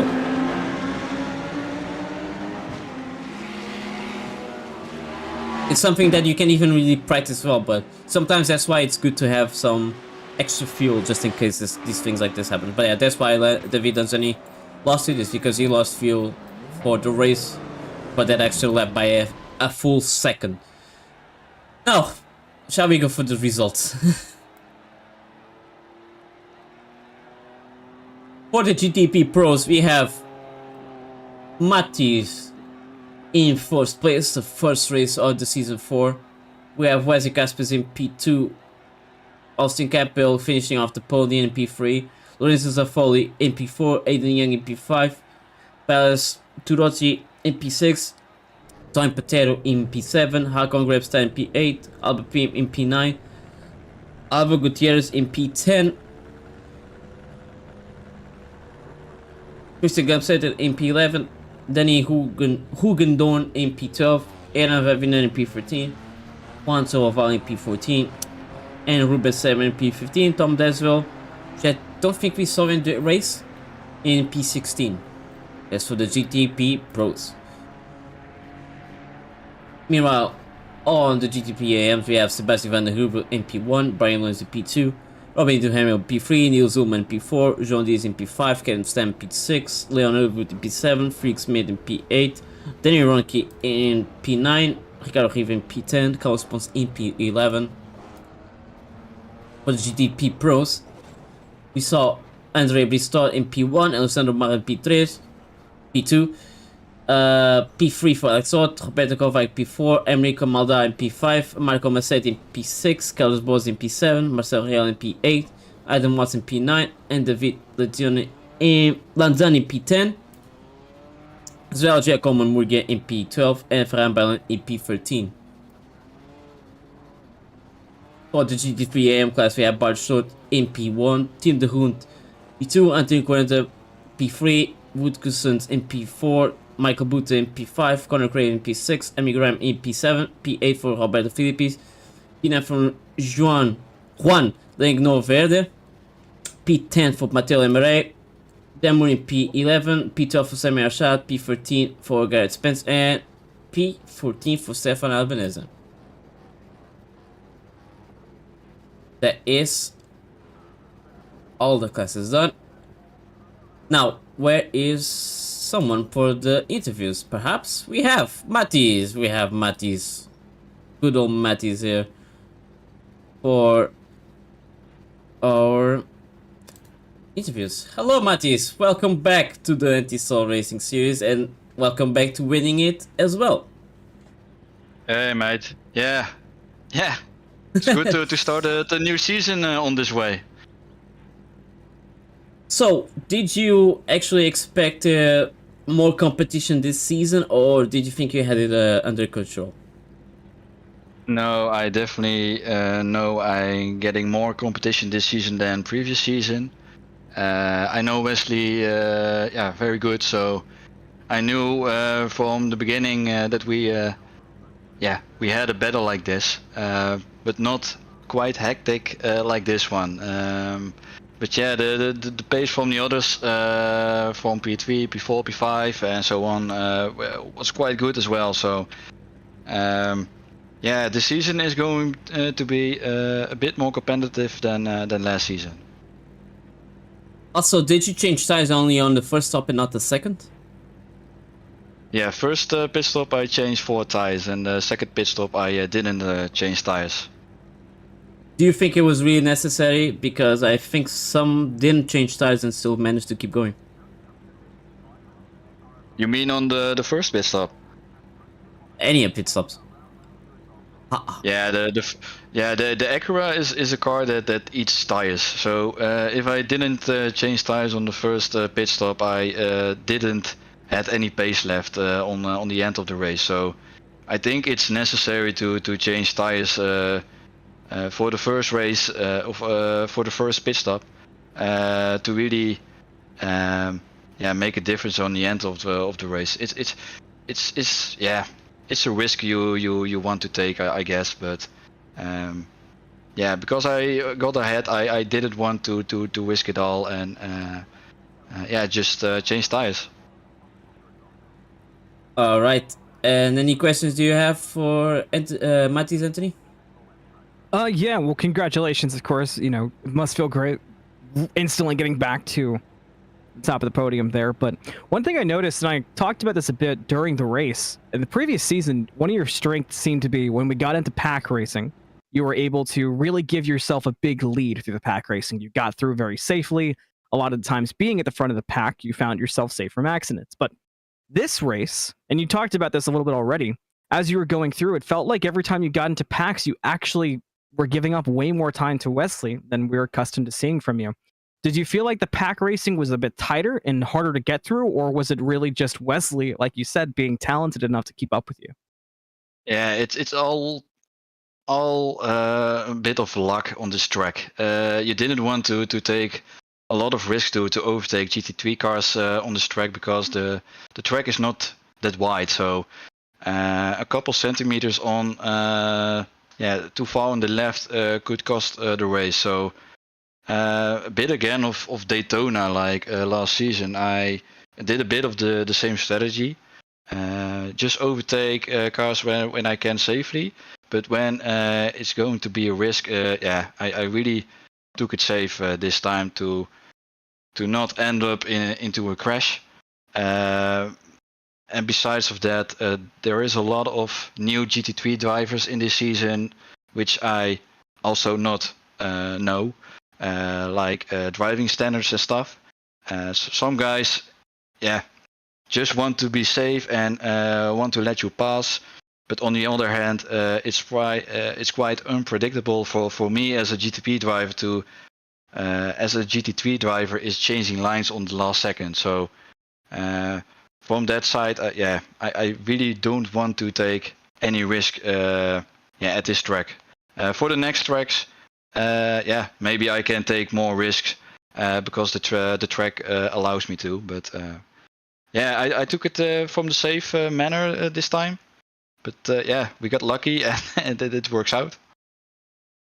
Yeah, definitely, and it was impressive to watch, and you know, glad to see you were able to take notes of that. But with a couple other people joining in for interviews, congratulations to you, Montes, and I'll send it back to Paulo to ask some further questions.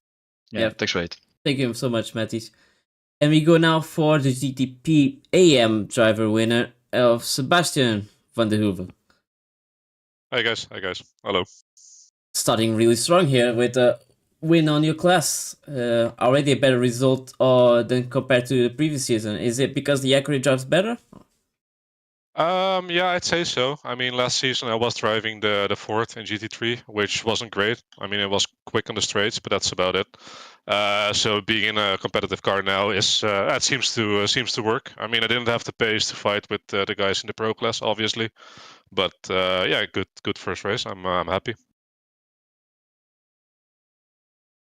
Also, how do you think driving now the GTPs, is it just suits more of your style, or it just you practiced a lot for this? I did practice quite a bit for my standards because I'm not that great with GTPs, I've noticed. So it seems to have worked out. But also the GTPs, they feel a lot better now than I did a few seasons ago. When I just got the BMW, for example, I didn't like him that much, but the Acura felt really, really fun to drive now. So no, I enjoyed it a lot. It was good. All right, Anthony, any questions? I guess the same. But I'll sort of turn it around. How did you feel like the really close pack racing affected you today? Because it seemed like the packs were having a hard time separating, especially pre 30 minutes into the race. It was pretty intense, especially at the start, because the GT3s were really close together, and some corners you can't really overtake them when they're so close, because you're not gonna have any space in the exit. So that was a bit of a, I don't know, a bit of a hassle, I guess, to get around. Because at the one time, you don't want to lose any time, because people are behind you Sure. breathing down your neck. And then on the other hand, you kind of want to get through safely, but too safe is too slow. So yeah, it's a bit of a mix, I guess you have to take. Try not to crash the car while going through quickly. So yeah, it was a handful at the start, definitely. And you still put a good effort in the overall GTP class, not just for the AM class. So being in P7 is still a good result from your part. Yeah, I think it did help that a lot of people did crash somewhere in the race. I saw a lot of cars on the side of the road with damage, Oh, so yeah. that helped me definitely. But no, pace was definitely good. I'm happy, like I said. Thank you so much, and see you now in 2 weeks' time for Mugello, as we go now interview Bart. How do you say it? Scholart? Scholart, yeah, sorry. Congratulations for your GT3 AM win. And I think Thank you. This is your first time here on the Intisol Racing Series? Yes, it is. What a way to start, The huh? first time. Yeah, it's a good way to start. I've been out of iRacing for some time, and now I'm just starting to get the groove again, and it went well. And do you think you actually had expected to have such a big pace on this track, or No, definitely No? not. yeah? The practice was really difficult. It was just practicing, and just frustrating. And today it just all went a good direction, and it paid out well. I managed to keep it outside of trouble from the traffic as well. Yeah, the beginning was really crazy, few close calls, but after the second stint, it was pretty quiet for me. I could just do my laps and not too many incidents in front of me. They were luckily all behind me, so just some good luck a bit. All right, Anthony, wanna add something? Yeah. So you mentioned that it was sort of just unexpected how the race went for you. So, what was the toughest thing you kind of had to react to? Because we talked with Montes about going through the pack and trying to get through cleanly, and obviously that was tough up there. But we also talked a bit about the trouble today, and you mentioned it as well with all the crashing that was happening throughout. What was kind of the toughest thing to adapt to throughout the race today? The closest thing I had was in the beginning when one of the GTPs joined in between the GT3 pack, the ones started in the pit lane, and he spinned in front of me, and I touched him, luckily not hard. And after that, just avoiding all the GTPs. Some of them were pretty crazy, and I was just lucky to get out of it in one piece. For sure. Well, you definitely did, and well done for that. Rad, I'll send it back to you. Yeah, that's it. Yeah. Thank you so much for being here, Bart, and see you in 2 weeks' time for the next round. Good luck to you. Yeah, thank you very much. Merry Christmas as well. Yeah, for you guys too. Thank you. So yeah, that is it for today. Thank you so much everyone for watching, and enjoy your holidays. In 2 weeks' time, we will be heading out to a new circuit that is in iRacing, which IMSA never run these cars there yet. So I presume people will have to make their own setups for it, or use a similar from other tracks, because Mugello is different, so to say, especially with new 3D curbs. They're gonna rattle a lot of your steering wheel, so to say. So for my part, thank you so much. And Anthony, you wanna add something? Same as you. Definitely thanks for hanging out today. It was certainly an exciting race full of chaos in the beginning, and one of the more exciting endings that we've seen here, especially for my part. And again, thanks for watching. Enjoy holidays. Definitely be safe during this time, and be safe enough that we can see you at the next race, and hopefully have just as enjoyable of a race in 2 weeks' time.